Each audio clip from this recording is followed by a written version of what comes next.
Hi అండి. Today 6 to 2 years వరకు ఉన్న చిన్నపిల్లల ఉగ్గు హెల్దీ ఫుడ్ ఎలా ప్రిపేర్ చేయాలో చూద్దాం. వాటి కోసం ముందుగా ఒక 8 గ్లాసెస్ వరకు బియ్యాన్ని తీసుకోవాలండి. తర్వాత దానిలో పొట్టుతో ఉన్న మినప్పప్పును వేసుకోవాలి.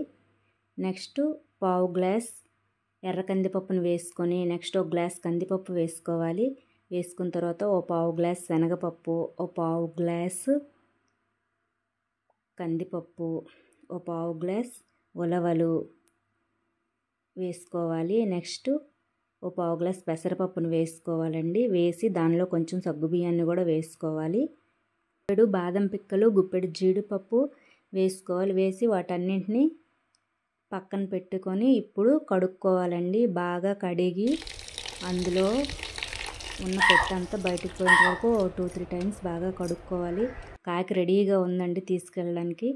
ఇప్పుడు ఆ రోజు ఎండ చాలా తక్కువగా ఉందండి. అందుకు వేగంగా ఆరిపోవాలి అని మా శ్రీబాబు వాళ్ళ అత్తయ్య చాలా పల్చగా నెరుపుతూ ఆరబెడుతూనే ఉందండి.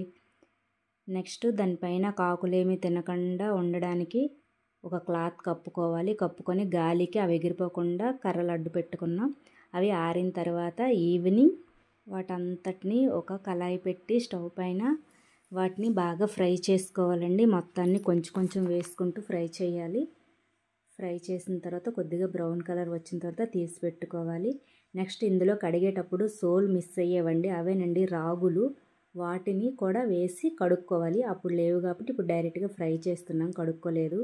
నెక్స్ట్ కొంచెం జీలకర్రను వామును వేసి కూడా ఫ్రై చేసి దాంట్లో వేసుకోవాలి. ఇవి చిన్నపిల్లలకు అరుగుదలకు యూజ్ అవుతాయండి.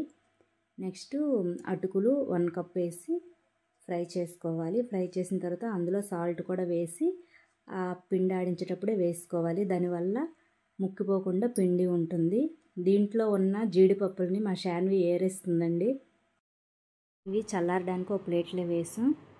నెక్స్ట్ వీటిని బ్యాగ్లో వేసి చల్లారిన తర్వాత మిల్లాడించుకోవాలండి. ఆడిన తర్వాత దాన్ని కొంచెం వేడి తగ్గేంత వరకు ప్లేట్లో వేసి చల్లారనిచ్చి తర్వాత ఓ బాక్స్లో స్టోర్ చేసుకుంటే 2 months వరకు ఉంటుంది. Bye bye.